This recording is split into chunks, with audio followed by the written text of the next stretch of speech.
All of us at one point have imagined going to Fashion Week, pulling up in your best fit, getting street style photography and ending up in Vogue or Grailed, getting invited to like cool shows like the Rick Owens show. Imagine you're sitting there, next thing you know you're sitting next to Destroy Lonely or Emma Chamberlain or whatever, and then right before the show Rick comes out and he walks right towards you and he says, "Hey man, that's a fire fit." But that's not the reality of Fashion Week. Fashion Week, in actuality, is pretty terrible. And before I hear you all go defend an event you've never been invited to, let me say, there are many wonderful things about Fashion Week. For example, the community aspect is awesome. Having a whole industry come together and not only celebrate each other, but also just get to see each other is an amazing and awesome thing.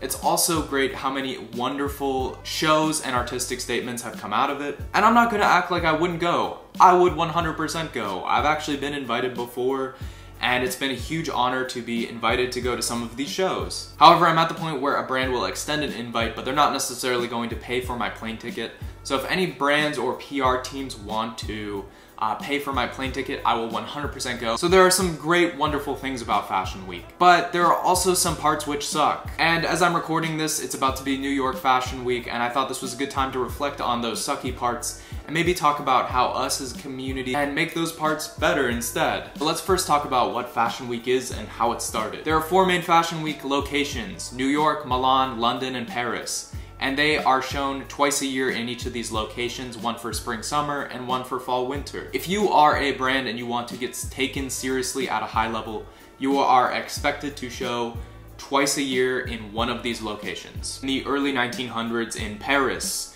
pretty much brands and also department stores had these couture shows in which they would show their spring, summer, or fall winter collections.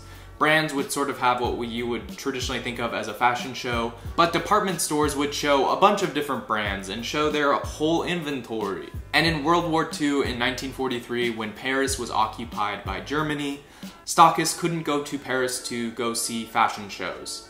So New York organized the first ever Fashion Week in response to that, to sort of create an alternative to French fashion so stockists could all come to one place and buy from Americans instead. After the war, eventually each of the 4 cities decided to have their own Fashion Week because the New York one was such a great success, highlighting each their own unique scene of designers and fashion industry. And in many ways, at that time, it made wonderful sense. Before the internet, Fashion Week was a great solution to sort of a complex problem. Before Fashion Week, if you were a stockist / fashion buyer, or if you were a journalist, you would have to travel a lot more because fashion shows weren't really on a time schedule. And so it made ordering all your stock super easy, and you would have a great idea of what the trends would be and what you would need to order for the next year. All in all, it was a great system. It wasn't perfect, but it benefited 90% of the parties involved. Stockists could travel less and order more efficiently. Journalists could more efficiently cover each fashion show.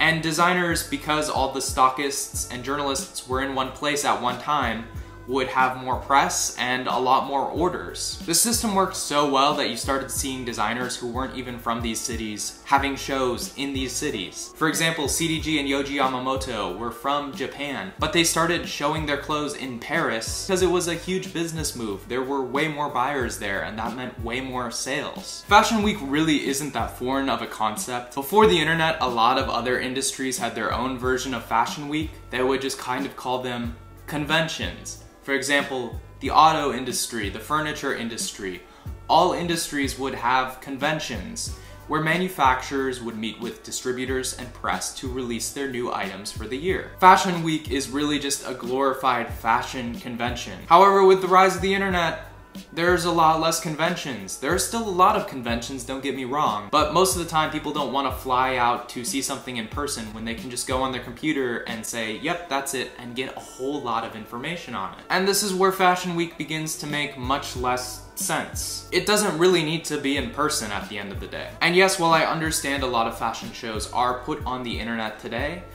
they aren't necessarily optimized for the internet and showing garments for the internet. Instead, they're still really optimized to be in-person events. And 99% of the people who are going to see those shows are going to see them on the internet, yet they are still optimized for that tiny 1% sliver who go in person. During COVID, we kind of saw a glimpse of what it would look like if fashion shows were optimized for the internet, and it was great. There were a lot of super cool, awesome, creative ways of presenting clothes that were not only more interesting, but also effectively showed the clothes still. It can be done, and it can make it a lot more interesting for the 99% who will consume through the internet. And I think a lot more companies would do it if they could, but the big problem is the expectation, which is that to be taken seriously, you have to physically present in one of the fashion cities during Fashion Week. Now, there's another big problem that comes with this expectation of having to present in one of these cities to be taken seriously. There are a lot of designers who come from all over the world and present in these cities,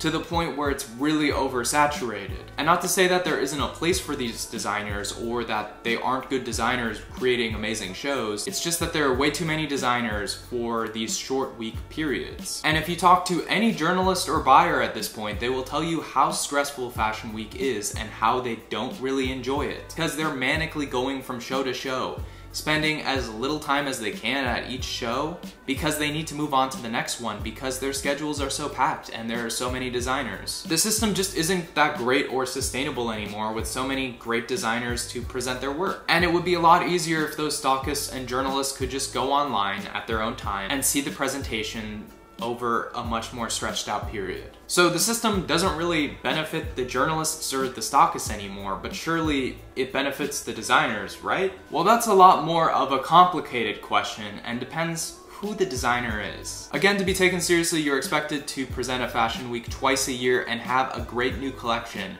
twice a year. And this is a super tight schedule to create something new and interesting. For sure, there are designers who can do it and who have decades created great collections twice a year. But there are also great designers who don't do well with that time constraint. Think about it in any other industry or with any other art form. If your favorite musician was expected to create 2 new albums twice a year to be put on Spotify, for example, you'd probably not see that artist on Spotify because a lot of artists need longer to create a good body of work. And even if they were releasing at that frequency, your favorite musical artists, those albums that they release twice a year wouldn't be as good as that one that they would release once a year or once every 2 years. At the end of the day, these deadlines aren't really good for all these designers. And it actually can be really bad and stifle great art and great artistic expression. But besides just being bad and inflexible for the development of art, the Fashion Week system is also part of a more sinister, broader system which looks to hurt independent designers. For many independent and smaller designers, Fashion Week is part of a system that is meant to break them down and exploit them. Okay, let's say you are a small up-and-coming designer. Having a show in Fashion Week is definitely a feat and it's definitely very impressive, but it's not impossible. What is almost impossible is remaining independent and profitable over multiple fashion weeks over multiple years. Like Dr. Dre said in that one Kendrick Lamar song, "Anybody can get it. The hard part is keeping it, motherfucker." Being taken seriously and creating 2 collections a year is hard from a creative standpoint. If you are a smaller or independent brand, most of your work is going to be produced in external factories. And it's in those factories that your clothes will be produced and be given to distributors who will sell the clothes in their stores. The majority of the time, the items you are going to be producing are going to be made in different factories by the factory specialty. So for example, you want to make shoes, you're going to have one factory that just makes shoes. You want to make sweaters, you're going to have one factory that just makes sweaters. And so if you're an independent designer, you're going to be having a lot of different factories to juggle for your selection of items. And season by season, these factories are probably going to change by the items you're producing. And it just produces a really messy and hard situation to be able to produce all of your items in your collection and get them to stockists on time. It's not hard to get those samples made and to be able to present them on a runway. What's really hard is when stockists order the items and you need to get those items to them in mass quantity on time. There are a lot of moving pieces that I just kind of glossed over on the whole manufacturer to distributor system, but all you really have to know right now is that it's super complicated and difficult for an independent designer to get their goods delivered to the retailer in a timely manner. Now, if you are a larger house, it's a lot easier for you to deliver stock to a distributor. And that's because bigger houses have been around for longer and have a lot more resources. They probably have better connections to factories, and oftentimes they own their own factories. So they are able to deliver their stock to distributors in an efficient and quick manner. Now, because of this, stockists and those larger designer houses have sort of created a system to punish independent designers. Major stockists hold independent designers to the same standards that they hold larger designers, especially when it comes to delivery. And major stockists will punish independent designers if they don't meet those expectations. So let's say an independent designer delivers 2 weeks later than all the larger houses do to a certain major stockist. That certain major stockist might say, oh, well, because of that and you couldn't deliver on time, we're going to have to take 20% of your profit for ourselves. Over time, these really harsh delivery schedules to stockists make it really hard for independent designers to survive. And so what happens then is these designers of these independent and smaller houses are struggling because they can't handle the delivery part of the system that comes with Fashion Week. And then one of the big houses or a holding group that owns these big houses come to this independent or smaller designer and say, we have a whole system of factories, and if you would become a part of us, you could use our system of factories and then you wouldn't get behind on the deliveries to stockists. Sell us your company and you can continue to be creative director and you won't ever get behind with stockists. This is what happened to Jil Sander, Helmut Lang, Margiela, and countless other independent designers. While for years they were successful and renowned from a critical standpoint and they probably sold a lot in the stores, because of the Fashion Week system, they struggled to keep up with stockists, meaning they all eventually had to cave and sell their company. And a lot of these holding companies that buy these smaller independent designer brands also own the stockists. And so this is no mistake. This is a system which means to exploit younger designers, take their talent, and make sure that bigger companies are able to profit from it. And it's not usually really good when those brands are sold. 9 out of 10 times, these brands usually get much more boring and uninteresting, and that's because these holding companies value profit over creative expression, and a lot of times the lead designers from these companies will end up leaving a few years after they got taken over. There are still a few designers who are been able to remain independent, but these are anomalies compared to a lot of the other ones which become quickly owned by a bigger system. The kind of question is what do we do now about Fashion Week? And I don't think we should get rid of it, but I think it would be a lot better if we didn't expect so many designers to participate in it. We should be allowing designers to present their work when they're ready and how and where they want. More designers should present in more creative ways meant for video online formats. Smaller designers shouldn't have to participate in a huge system to be taken seriously and judged on their participation in that system,